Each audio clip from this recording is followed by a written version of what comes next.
L'homme repentant, une leçon de miséricorde du prophète. Muhammad, paix et salut sur lui. Une histoire captivante pour illustrer la sagesse et la miséricorde du prophète, paix et salut sur lui. Dans la chaleur du désert arabique, au cœur de Médine, un homme marchait avec un poids immense sur son cœur. La culpabilité le rongeait. Son âme était tourmentée par un acte qu'il savait interdit. Il avait commis le zina, fornication. Loin de se cacher, il avait pris une décision audacieuse, une décision qui allait changer sa vie. Se présenter devant le prophète Muhammad, paix et salut sur lui pour avouer son péché et demander la purification. Par une matinée paisible, alors que le prophète, paix et salut sur lui, était assis dans la mosquée entouré de ses compagnons, un homme apparut à l'entrée. Ses vêtements étaient froissés, son visage marqué par la fatigue et l'angoisse. Il s'approcha du prophète, paix et salut sur lui, le regard baissé, et déclara d'une voix brisée: « Ô messager d'Allah, j'ai commis un péché grave, j'ai commis le zina, purifie-moi. » Les compagnons, choqués, échangèrent des regards inquiets. Un silence pesant s'abattit sur l'assemblée. Certains se demandèrent pourquoi cet homme avouait un tel crime au lieu de se repentir en silence. Le prophète, paix et salut sur lui, avec sa sagesse infinie, le regarda attentivement. Il détourna d'abord son visage, comme s'il voulait lui donner une chance de se rétracter, de ne pas insister. Mais l'homme répéta, encore plus fermement: « Ô messager d'Allah, applique sur moi la sentence prescrite. » Une miséricorde cachée dans le silence.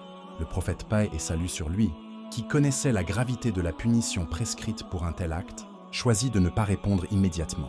Il questionna alors les compagnons présents. « Cet homme est-il sain d'esprit ?»« Oui, ô messager d'Allah, il ne présente aucun signe de folie. »« Est-il sous l'effet de l'alcool ?» Un compagnon s'approcha de l'homme et le renifla. « Non, ô messager d'Allah, il est sobre. » Le prophète, paix et salut sur lui, tourna à nouveau son regard ailleurs. C'était une façon subtile de lui laisser une porte de sortie. Mais l'homme insista encore. Alors, le prophète, paix et salut sur lui, lui demanda: « As-tu prié avec nous aujourd'hui ?»« Oui, ô messager d'Allah. » Le prophète, paix et salut sur lui, sourit légèrement et déclara: « Retourne chez toi, fais des œuvres pieuses et invoque Allah. Peut-être qu'il te pardonnera. » L'homme, surpris, resta immobile quelques instants. Il s'attendait à une punition sévère, mais au lieu de cela, on lui montrait une autre voie, celle du repentir sincère. Le poids du pardon. Malgré cette opportunité de s'en remettre directement à Allah, l'homme revint quelques jours plus tard, toujours rongé par sa culpabilité.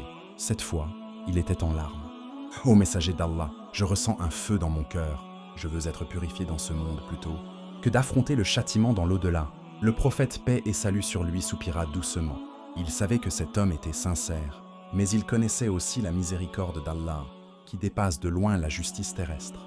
Il lui posa une dernière question. « As-tu demandé pardon à Allah ?» L'homme hocha la tête. « Oui, jour et nuit. Mais je ressens toujours ce poids. » Le prophète, paix et salut sur lui, récita alors ce verset du Coran. « Allah accepte le repentir de ceux qui font le mal par ignorance et qui, ensuite, se repentent rapidement. Voilà ceux à qui Allah accorde son pardon. » Surat An-Nisa 4:17. Puis, il posa une main réconfortante sur l'épaule de l'homme et dit: « Le repentir sincère efface tout péché, comme si tu n'avais jamais fauté. » À cet instant, le visage de l'homme s'illumina. Un immense soulagement l'envahit. Il venait de comprendre que la véritable purification ne résidait pas dans un châtiment, mais dans la miséricorde divine et un retour sincère à Allah. Une leçon pour tous. Cette histoire nous enseigne une précieuse leçon. Allah est infiniment miséricordieux. Même après avoir commis un grave péché, il est toujours possible de se tourner vers lui avec sincérité. Le prophète Muhammad, paix et salut sur lui, était un guide plein de sagesse. Plutôt que de juger et condamner immédiatement, il encourageait le repentir et l'amélioration. Le pardon est une porte toujours ouverte. Quelles que soient nos erreurs, nous avons toujours l'opportunité de nous racheter et de nous rapprocher d'Allah.